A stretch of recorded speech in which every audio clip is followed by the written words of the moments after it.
భారత్కు చెందిన రేణు ధరియల్ ప్రపంచంలోనే అత్యంత పొడవైన జుట్టు కలిగిన మహిళగా గిన్నిస్ వరల్డ్ రికార్డు సృష్టించారు. ఉత్తరాఖండ్లోని హల్ద్వానీలో ఆమె జుట్టు పొడవును అధికారికంగా కొలవగా అది 271.50 సెంటీమీటర్లు అంటే 8 అడుగుల 10 అంగుళాలు ఉన్నట్లు నిర్ధారించారు. దీంతో ఆమె పేరు గిన్నిస్ బుక్లో నమోదైంది. ఈ ఏడాది ఏప్రిల్లో ఈ రికార్డును అధికారులు ధృవీకరించారు. దీంతో యుక్రెయిన్కు చెందిన ఆలియా నసినోవా పేరిట 257.33 సెంటీమీటర్లుగా ఉన్న పాత రికార్డును బద్దలైంది. అయితే మరో ఆసక్తికరమైన విషయం ఏంటంటే ప్రపంచంలోనే అత్యంత పొడవైన వ్యక్తిగా రికార్డులకు ఎక్కిన రాబర్ట్ వాల్డో 272 సెంటీమీటర్లు ఎత్తుకు రేణు జుట్టు పొడవు కేవలం కొద్దిగా మాత్రమే తక్కువట. రేణు ధరియల్ వృత్తిరీత్యా ఓ కంటెంట్ క్రియేటర్, యూట్యూబర్. మహిళలకు అందం, జుట్టు సంరక్షణపై చిట్కాలు అందిస్తుంటారు.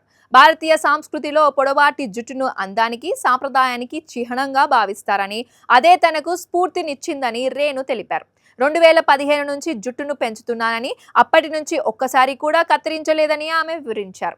ఇంత పొడవాటి జుట్టును సంరక్షించడం చాలా ఓపికతో కూడుకున్న పని అని రేణు చెప్పారు. జుట్టును శుభ్రం చేయడానికి, చిక్కులు తీయడానికి గంటల సమయం పడుతుందని అన్నారు. నేలపై పడకుండా ఉండేందుకు తన ఒత్తైన నిగనిగలాడే జుట్టును పెద్ద జడగా అల్లుకుంటానని ఆమె పేర్కొన్నారు. సాక్షి టీవీ ప్రసారాలను నిలిపివేయటం చట్టరీత్యా నేరం.